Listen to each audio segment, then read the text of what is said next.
You know, we're just finishing up the Olympics, which is a wonderful thing. It shows a lot of community, it shows a lot of sportsmanship and love for different countries and athletes. But we're also moving into a time that can bring a lot of diversity, right? So we don't get political here, but we're about to go into that season. And so it's important to remember that we are all one, right? Inclusive and diverse. Yeah, I work for a high school, and every morning we say, it's Lyman High School, and we say we are historic, we are diverse, we are inclusive, we are Lyman. Every morning. What an affirmation for our young people, right? And so this theme of inclusivity and diversity is, been going around here and there. I don't know if I'm on. Am I on? Okay. I sound soft up here. Guess I gotta start yelling like a preacher. Okay, good. So, in any case, we are taught in unity to be intentional with our thinking and our words, are we not? Yes. With affirmations, we are intentional with our affirmation and denials because we believe in the law of mind action. And so, this is Unity's principle number 3 with what we say is our life experiences through our way of thinking. And when we use intentionality in a negative way, we can offend people. And this is usually based on ego, right? But when we use it intentionality in a positive way, it brings harmony, peace, healing. When Jesus taught with intention. If you were to look at any of the stories in the Bible, he didn't just make things up. He used intentionality when he gave his lessons to everybody who was listening. And so all of Jesus' teachings were intentional. There's a book out right now, I don't know if you've seen it, it's 30 Days of Living with Intention that Unity Worldwide Ministries has put out for this season right now. It's a great little book, kind of like the Daily Word. And so it's important that we're intentional with what we say, think, and do. And so today our lesson is Lessons from the Well. How many are you familiar with the well, the woman at the well story? A few. A lot of times in traditional churches or traditionally, people will use this story as a way of saying that Jesus talked to a woman. And so therefore he was inclusive. But there's a lot more to this story than just the fact that he talked to a woman. So I'm going to go through, it's John 4. I'm going to go through the story, but I'm going to skip some sections because it's 1 through 42. It's a long story, and you can read it at another time. But I want to hit the highlights of the story. So it says, now Jesus learned that the Pharisees had heard that he was gaining and baptizing more disciples than John. Although, in fact, it was not Jesus who baptized, but his disciples. So he left Judea and went back once more to Galilee. Now he had to go through Samaria. So he came to a town in Samaria called Sychar, near the plot of the ground Jacob had given his son Joseph. Jacob's well was there, and Jesus, tired as he was from the journey, sat down by the well. It was about noon. When a Samaritan woman came to draw water, Jesus said to her, "Will you give me a drink?" His disciples were gone in town, so it was just him. And the Samaritan woman said to him, "You are a Jew, and I am a Samaritan woman. How can you ask me for a drink?" For Jews do not associate with a Samaritan. And Jesus answered, "If you knew the gift of God and who it was that asked you for a drink, you would have asked him, and he would have given you living water." "Sir," the woman said, "you have nothing to draw with, and the well is deep.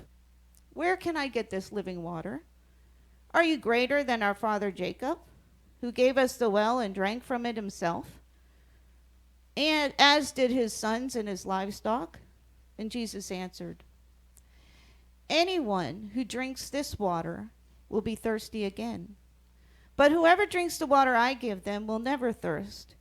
Indeed, the water I give them will become in them a spring of water, welling up to eternal life.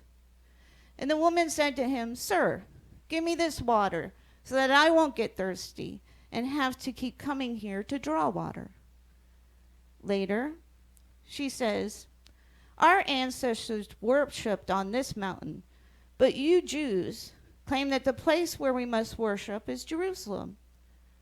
Woman, Jesus said, believe me, a time is coming when you will worship the Father neither on this mountain nor in Jerusalem. Yet a time is coming and has now come when true worshipers will worship the Father in the Spirit and in truth, for they are the kind of worshipers the Father seeks.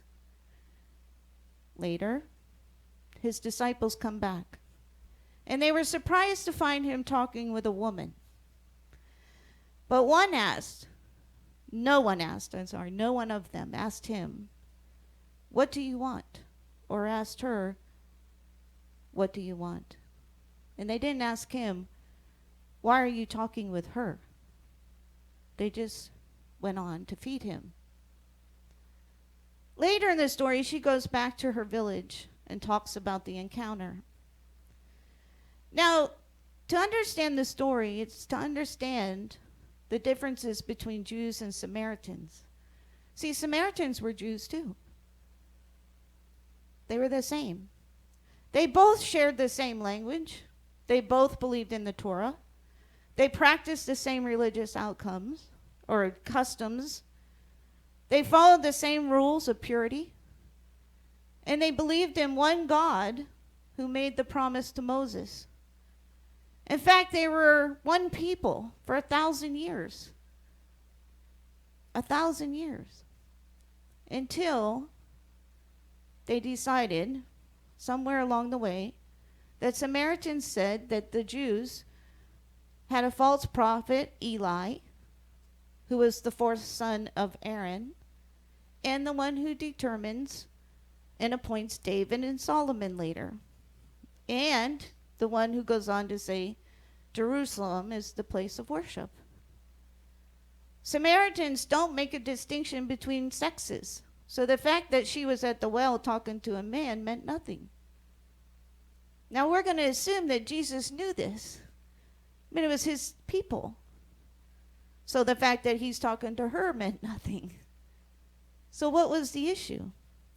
See, Jews did say that women, they didn't have conversations with women because then they might be menstruating and be unclean. So Jews believed Jerusalem was the real city. The problem in all of this whole situation was that he had traveled through Samaria to go to Jerusalem. The problem was that he was going to Jerusalem, not that he was talking to a woman. Now, Jesus does things intentionally. Why go through Samaria? At this time, we can only assume that his whole job, or at that point, was reconciliation. That Jesus wanted to bring them back in, or to reconcile the two. Because he says, believe me, a time is coming when you will worship the Father not on this mountain, nor in Jerusalem, but oneness in one God. Oneness. And so what do we learn? Metaphysically, what is this story trying to tell us? Recognize that at the beginning, the Pharisees were talking about Jesus, and it was false. What they were saying was false. Have you ever had or seen or been participants, and that's okay because we're part of growing, with a group that projects their beliefs onto another group with the intention of creating chaos? Doubt or fear. Because that's what they were doing. That's what the Pharisees were doing. They were all taught that they were different based on race, age, gender, wealth. So the story actually is a roadmap. If we take it and we break it down, it's a roadmap to reconciliation between divisions. Because first you have to recognize that there's a mass of people out there, race consciousness, Charles would call it race consciousness, in human race, not black, white, Asian, but human race, race consciousness, that projects beliefs onto other groups. Right? So we have that. So then he says, or she puts up a barrier. Why are you talking to me? Whoa. Why are you talking to me? So you have to ask yourself, when someone puts up a barrier, are they reacting in their human nature? Which she was. She's reacting on what she understood at the time, understanding that there were differences. And so she sees in the first conversation, you versus me. You Jews did this. Secondly, he gives her a new way to look at it. He says, very humbly, do you have something to drink? He just opened the door. He just opened the door. And she says, well, the well's deep. This has been a deep well, which can be interpreted as these beliefs have been going on a long time. These are long-held beliefs. And he says, intentionally, he talks about the spiritual I am, the one God, the unlimited supply and substance that she has, living water. If you ask me, I'll tell you about it. Living water. God, the good, omnipotent. You have access to all the knowledge, is what he's saying.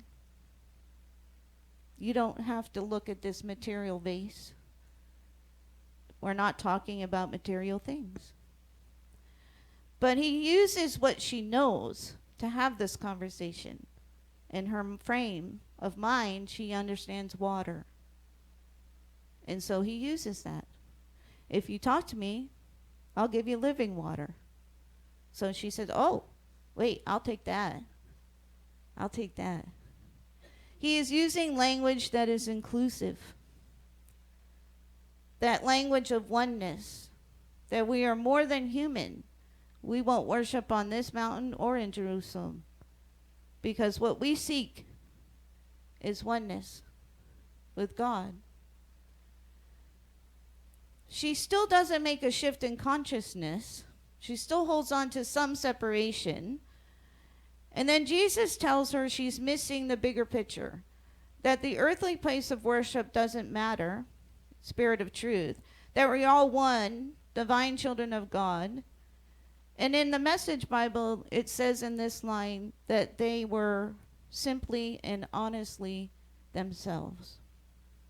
You see, as practicing metaphysicians, into these beliefs that Charles and Myrtle held, we look for the Christ consciousness, yes? We believe in oneness. But we also need to understand that people we see and deal with are just simply and honestly themselves, as we are too. They are where they are. And so he opens the door. He tells you, you are going to face these big ideas, these beliefs within the race consciousness. You start the conversation by just simply one sentence. How are you today? Can I help you? Ask for help. Offer help. And then you get into the intentionality of the conversation. How can we connect? How do we connect? On things that we understand and where we are at the time. And when the disciples return, they're not happy that he's talking to this woman. But they don't disrespect her and start attacking her. And they don't disrespect him and start attacking him.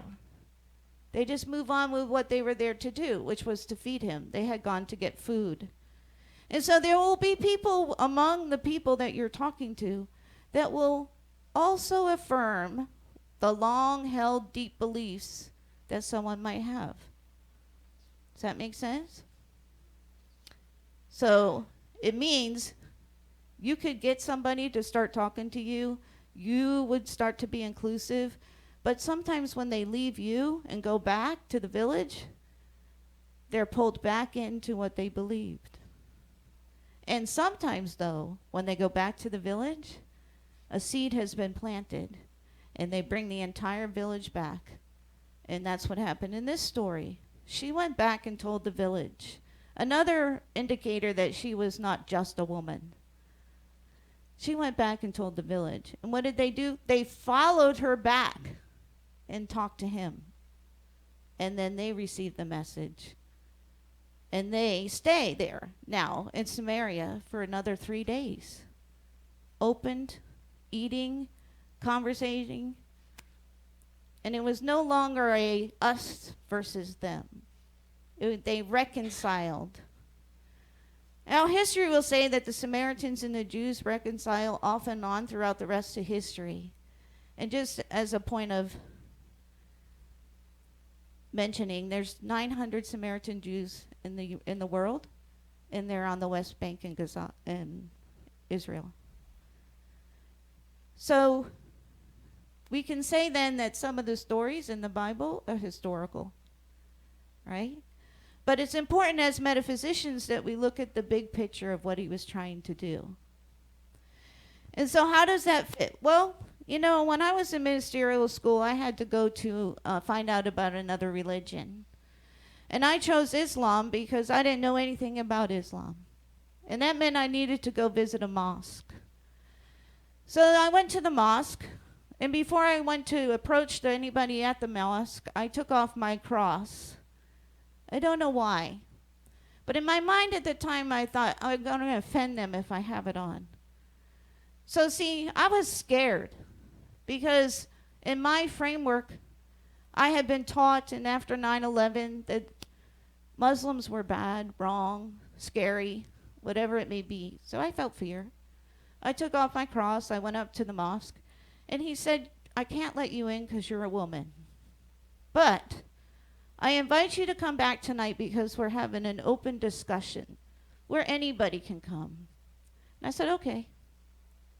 I left, went home, went back that night. On the way there, I start saying the prayer for protection. God, the light of God surrounds me, the love of God. Right about the third sentence, I went, whoa, wait a minute, hit me. If I'm praying to God for protection, that means that I believe they have a different God. What am I being protected from? Wow. I stopped praying. I said, instead, God, may I be open to what I'm about to hear. What a change of perspective, a paradigm shift. Because I believed everything that I heard. The truth of the matter is I've never met anybody that practiced Islam. But the well was deep. So I went and I listened. And wow, it's the whole other side of the Bible. You know, Abraham had 2 sons. And I got to hear about the history all the way down the other side. And you know what? We have differences. But they're simply being themselves. Because you could say in any religion, there's fanatics. But wow, what an opening. It was the woman at the well story. It really was. That I humbly went there to listen and be open. That I realized that there was only one God. That my preconceived notions of what they were about went deep. But I stayed open. They're simply themselves. They're simply themselves. And so what is our job? Truly in this unity, as practicing metaphysicians and practicing the principles in all our affairs, in the belief that there's one God, God the good, it's our responsibility to be the one that simply asks, can I have a drink? Or can we talk? Can you explain? Would it be okay if I listened? Right? And then once we get that information, how do we reconcile? It doesn't mean you have to believe what I believe. But if we are affirming the Christ consciousness in everyone, we, at least on a spiritual level, we have spiritual intentions to recognize the Christ in you and me. Unity has a formal statement that was written in 1995. And I'm going to read here. We believe that all people are created with sacred worth. Therefore, we recognize the importance of serving all people within the Unity family in spirituality and emotional caring ways. We strive for our ministries, publications, and programs to reach out to all who seek unity, support, and spiritual growth. It is imperative that our ministries and outreaches be free of discrimination on the basis of race, color, gender, age, creed, religion, national origin, ethnicity, physical disability, or sexual orientation. Our sincere desire is to ensure that all unity organizations are non-discriminatory and support diversity. That's why I'm here. I was raised Southern Baptist. That's why I'm here. As practicing members of unity, I invite you, friends, to use your ability to see God and good in all of humanity, to set your spiritual intentions to be accepting, aware, and compassionate, and to explore your internal beliefs and pray for the ability to see clearly for love of others. It is our sacred calling. Jesus called for us to understand that in the spirit of truth, capital S and capital T, we are all one people. And so it is. Amen.